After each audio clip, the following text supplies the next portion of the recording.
Pessoal, então eu só queria mostrar um pouquinho o que é o programa, tá? O que é o Melhor em Casa, que hoje está com a base dentro do Hospital São José. Esse programa, ele chegou em 2017, tá? Que é o Serviço de Atenção Domiciliar.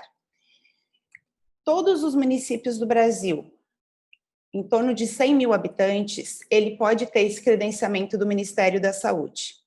Joinville hoje está somente com uma equipe em processo de habilitação da segunda equipe e demais equipes especializadas. Então, a gente tem o EMAD, que é a equipe multidisciplinar que está dentro do Hospital São José, e a gente conta com uma parceria do EMAP, que também é um credenciamento do Ministério da Saúde, do Serviço de Atenção Domiciliar. O EMAP, eles são equipes de apoio com psicologia, fisioterapia, agora a gente está contando com fonoaudióloga, serviço social, toda essa parte de enfermagem e médica. O programa, ele é regulamentado pelo Ministério da Saúde. Então, hoje, são mais de 200 municípios no Brasil que consta o serviço de atenção domiciliar. A partir do momento que o município é credenciado, ele tem um repasse ministerial, ele tem um valor de repasse. Mas não é só esse repasse que consta como lucro para os hospitais ou para os gestores. E realmente a deshospitalização desse paciente. Hoje, um dos maiores parceiros do Núcleo Interno de Regulação de Leitos do Hospital São José é a atenção domiciliar. A nossa média diária de pacientes é em torno de 60 pacientes dias. Ele é considerado um dos maiores setores de internação dentro do hospital. O que muda? Muda somente a hotelaria. O paciente sai de dentro do hospital, vai para o seu domicílio. Eu falo que ele sai do regime fechado, ele vai para o semiaberto, aquilo que todos os pacientes gostariam de ser contemplados e garantindo a continuidade do seu tratamento. Então, ele é o período transitório, ele saiu do hospital, ele vai para o seu domicílio com uma equipe acompanhando. Como é que esse paciente é elencado para nós? Como é que a gente faz a rastreabilidade e a elegibilidade desse paciente para atenção domiciliar? Não é qualquer paciente que pode vir para nós.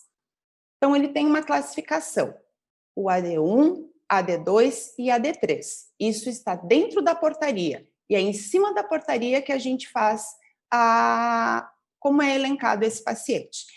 O AD1 é o paciente da unidade básica de saúde, é o paciente que já terminou o seu tratamento dentro do hospital. Ele é um paciente que estaria de alta hospitalar.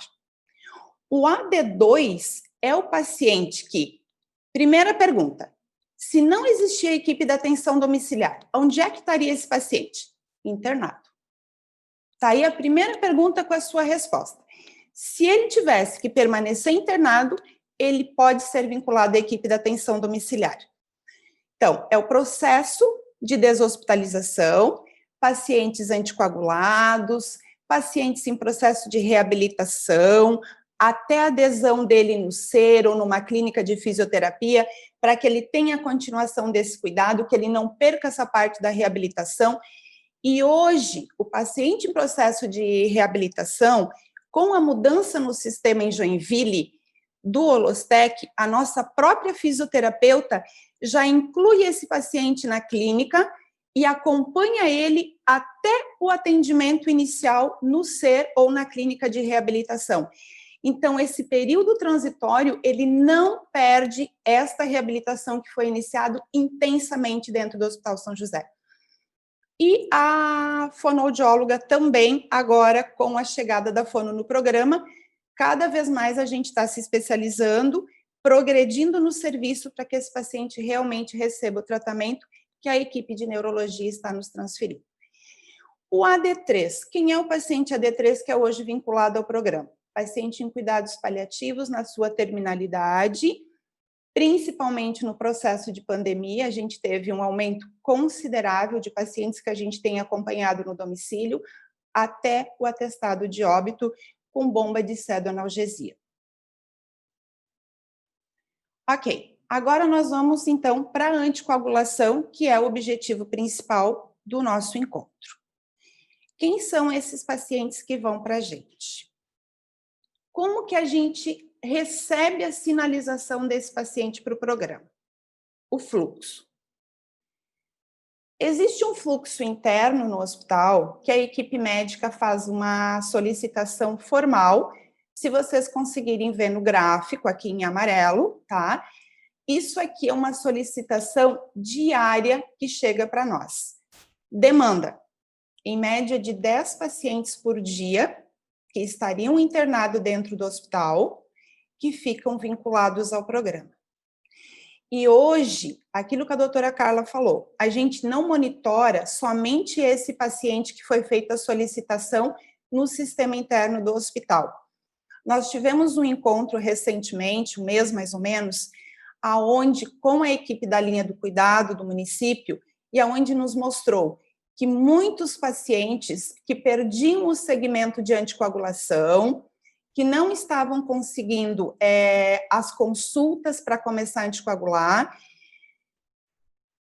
esses pacientes, as equipes das unidades básicas de saúde começaram a nos sinalizar esse paciente.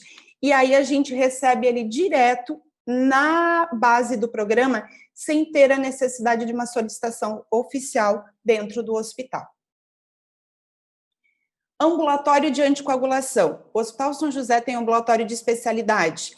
Os pacientes de AVC, que a equipe da neurologia acompanha pós-AVC.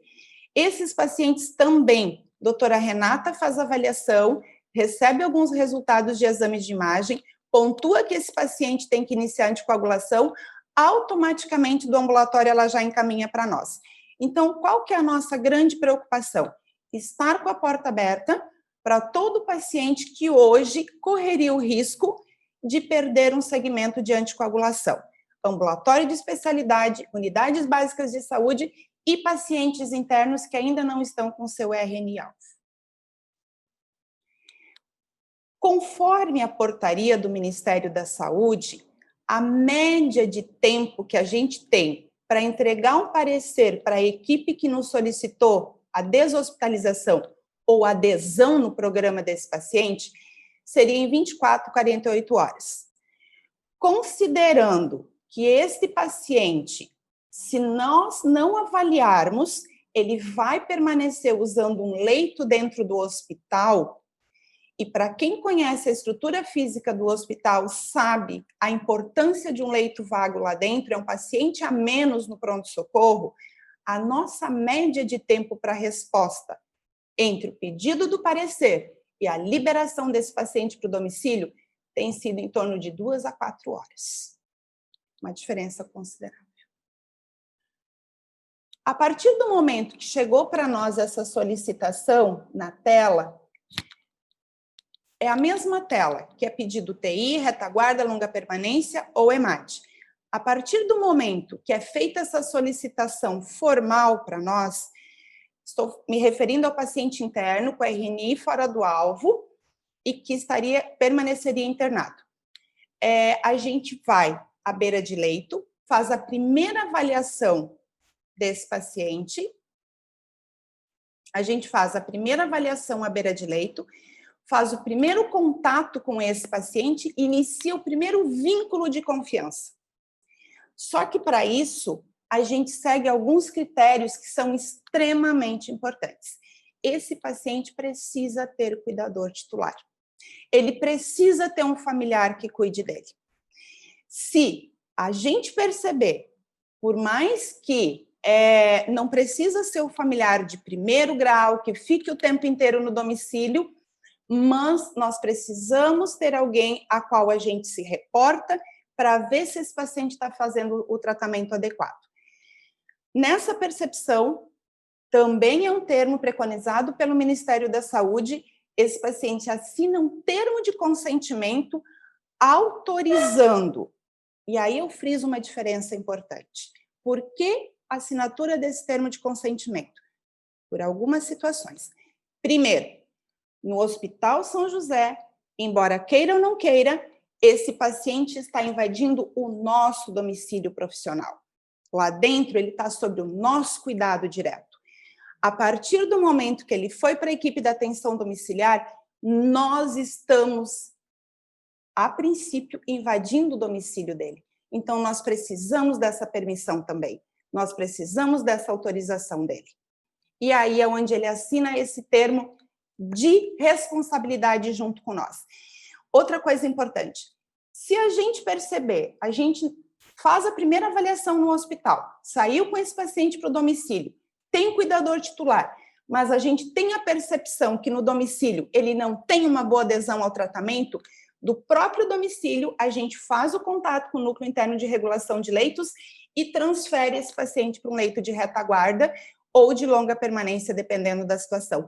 Ele não tem a necessidade de voltar para o ambiente hospitalar, exceto pacientes que são extremamente indisciplinados, que às vezes a gente percebe que não aceita nem ir para um hospital de retaguarda, ele recebe alta administrativa e documentada.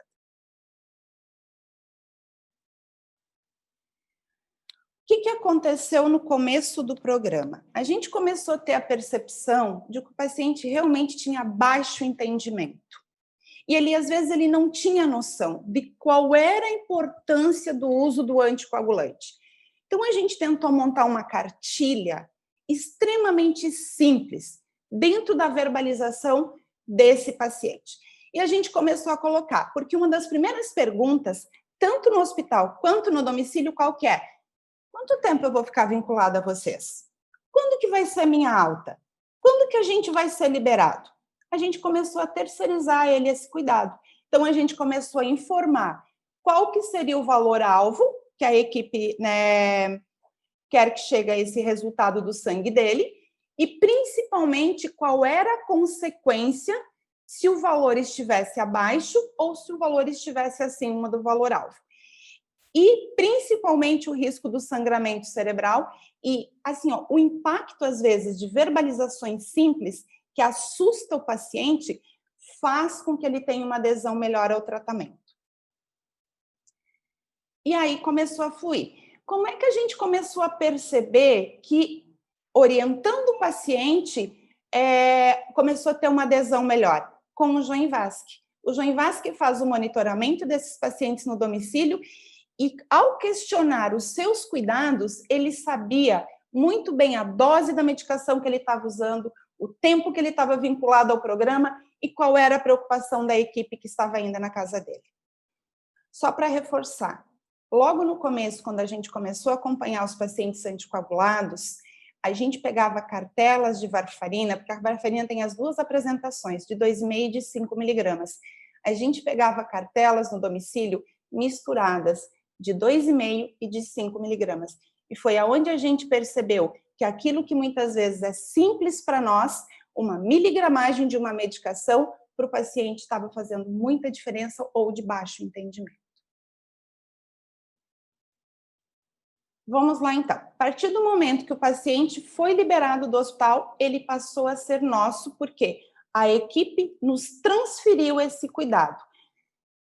Por isso que tem que ter muita confiança, porque está transferindo o término de um tratamento no domicílio, tá? Sistema documentado, termo de consentimento autorizado. Então, assim, ó, a equipe domiciliar, com a pandemia, a gente percebeu, e principalmente com a interrupção do serviço de coletivo urbano, por isso que nos preocupa, o nosso sonho, como o doutor Pedro falou, seria o uso dos novos anticoagulantes. Mas a gente consegue ter essa percepção muito clara. Muitos dos nossos pacientes não têm dinheiro para o passe, às vezes, para vir fazer uma coleta de sangue. E, ao mesmo tempo, o risco, pela pandemia, o risco desse paciente também sair de casa para fazer as coletas.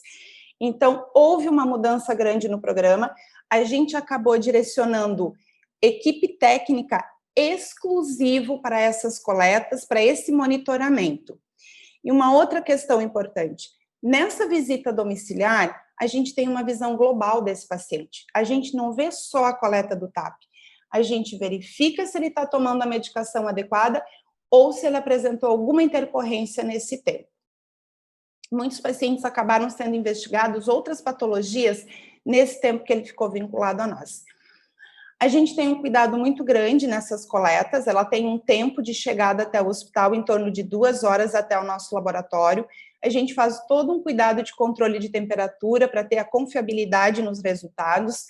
Fizemos uma parceria com o laboratório para urgenciar esses resultados, porque esses pacientes estariam internados dentro do hospital, então ele tem uma priorização igual a um paciente internado, para que em seguida seja feita a correção da dose.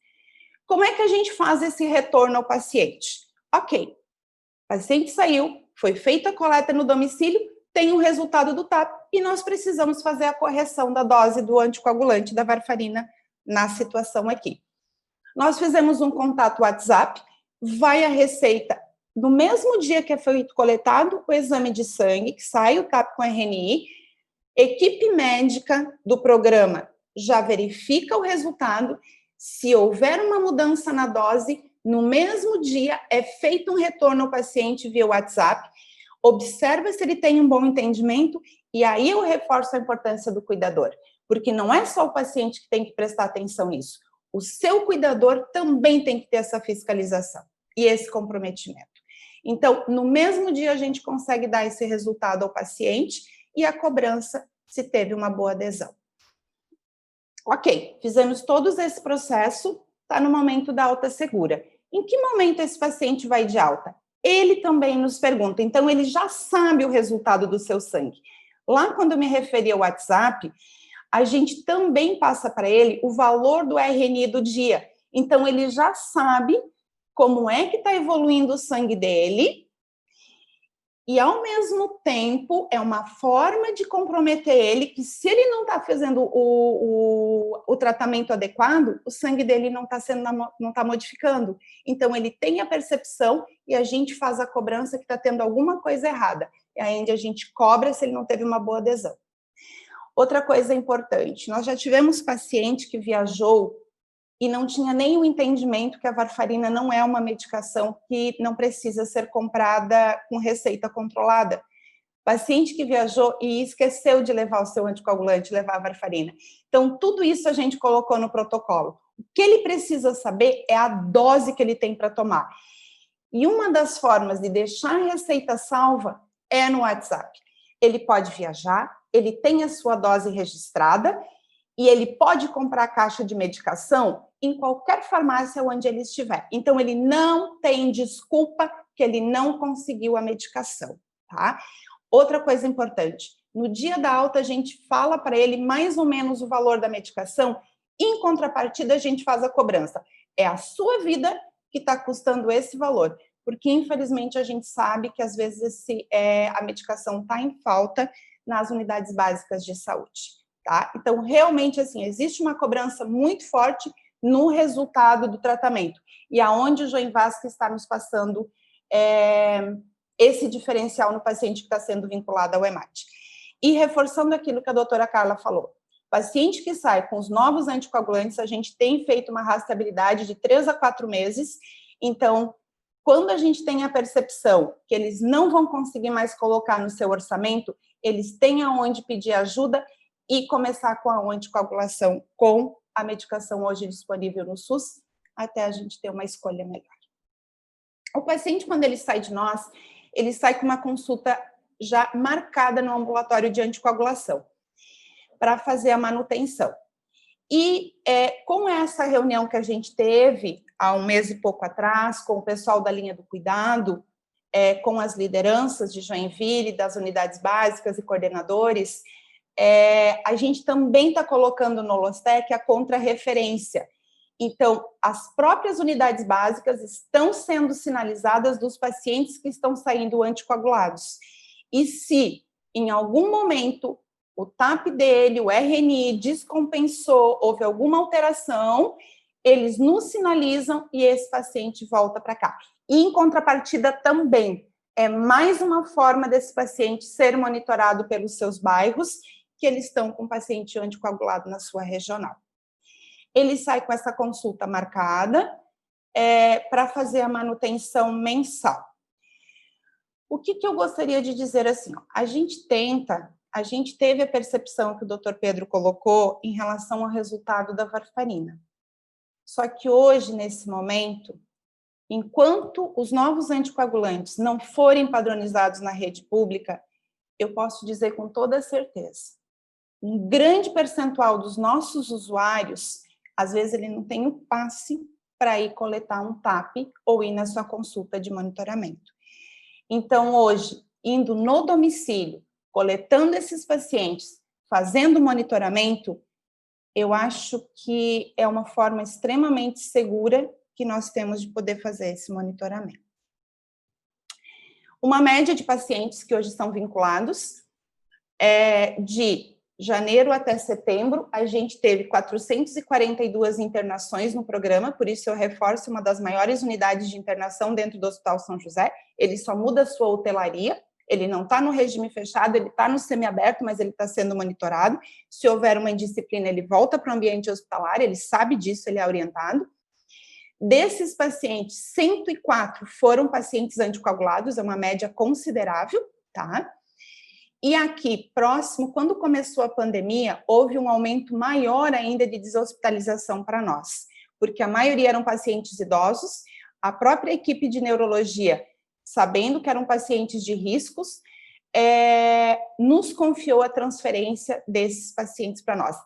Antes da pandemia, às vezes esse paciente já começava a primeira dose de varfarina no ambiente hospitalar.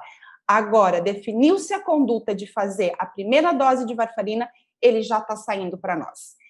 E só uma curiosidade, eu acho que vocês conseguem perceber aqui, em cima daquilo que a Juliana falou, o custo de um paciente internado na atenção domiciliar. Vocês conseguem ter uma percepção, ainda é cedo, isso aqui são as outras unidades de internação de dentro do hospital. A gente precisa ter mais ou menos uns 3 anos para poder ter essa publicação oficial, mas o custo do paciente hoje, vinculado ao EMAD, não estou me referindo somente à anticoagulação, pacientes em antibiótico terapia, 1 ou 2 vezes ao dia, pacientes em isolamento de contato, pacientes na sua terminalidade, o custo dele, em média, é 30% do valor dele dentro do ambiente hospitalar. Não preciso dizer o quanto isso brilharia os olhos de qualquer gestor e de qualquer município. Então, o EMAD do Hospital Municipal São José, onde está esta equipe, está de portas abertas para algum outro município que queira conhecer o nosso trabalho e, principalmente, ver a economia de valores de ter uma equipe de atenção domiciliar e, principalmente, aquela palavrinha que brilha aos olhos. O melhor é em casa. Isso não é só para os pacientes.